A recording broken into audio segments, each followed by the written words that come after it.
what is the FAFsa? Does my kid need to do it if they're going to junior college? If they're going to a 4-year? If I don't think I'll get any money? I don't know.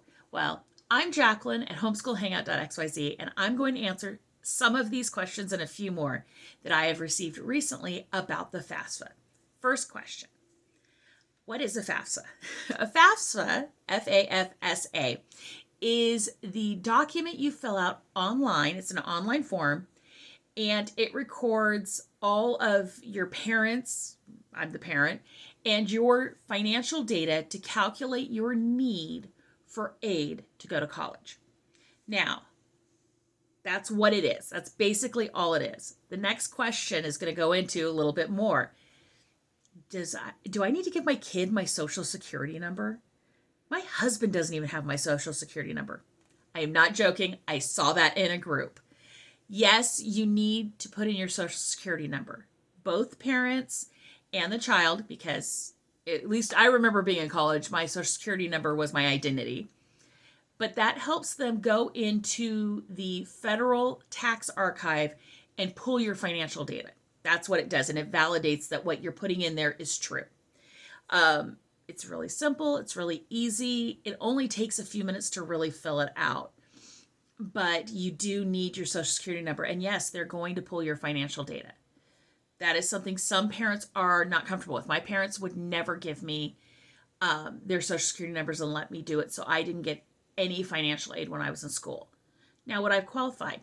That's the next question. Who knows? But so that first question, what is it? Second question, do I really have to use my social security number? Third question, well, I don't think my kids will qualify. Should I bother filling it out? Yes. Yes, 1,000 times yes. Because some campuses, in order to do work study, in order to get a scholarship, in order to get any financial anything, you have to have filled out the FAFsa.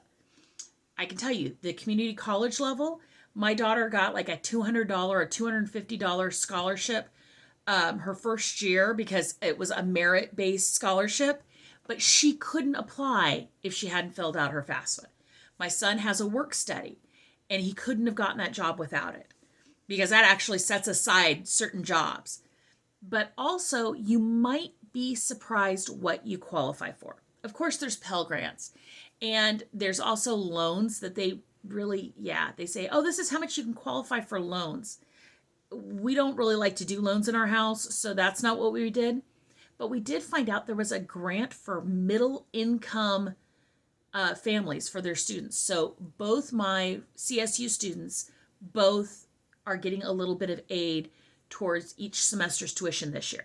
So one, it can't hurt you though. All it can do is maybe help you find some funds, allow you to apply for scholarships, things like that. So yes, you have to file. Now, this is for California only, what I'm going to talk about. And one of the questions I got recently, as in literally yesterday, is when you are filling it out, it says, at the end of the school year, will your child have a high school diploma or are they homeschooled? If you're in California, I can't answer any other state. If you're in California, you mark high school diploma. Why? In the state of California, we are private schools and we're issuing a diploma like any other private school. When we file our paperwork for our PSA or are part of a larger PSA, we're saying we're going to teach in the certain subjects. We're saying that we are educating our children, all these things to establish us as a school. Other states, especially some of those states that don't require any registration, they're just homeschooled. California doesn't technically have a homeschool. You have small private schools. That's basically what you have. So mark diploma, because the other part is when you're going to talk to a college, if you say, oh, I don't have a diploma, I'm homeschooled, they're going to be puzzled.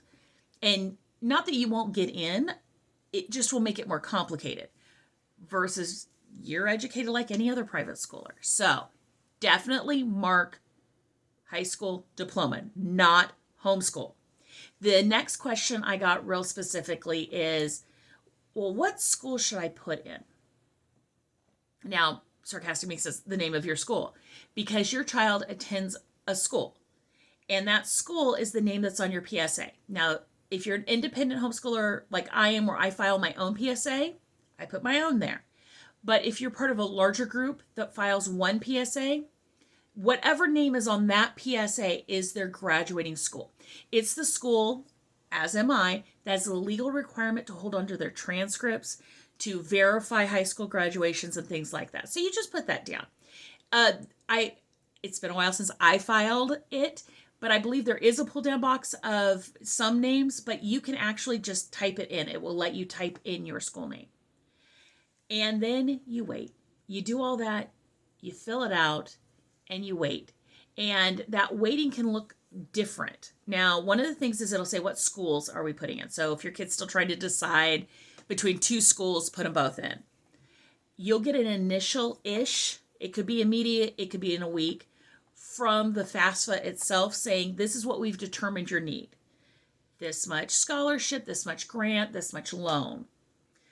But it also goes to the school. And so my kids initially got told, oh, you don't qualify for anything. And then later got told, through the FAFsa site, got told you don't qualify for anything, you can take out some loans. But then they later got told by their school's financial aid department that they did qualify for some aid. And that's when also some of the California, if you're in California school, some of the California specific stuff or whatever school they're going to, specific financial stuff kicks into.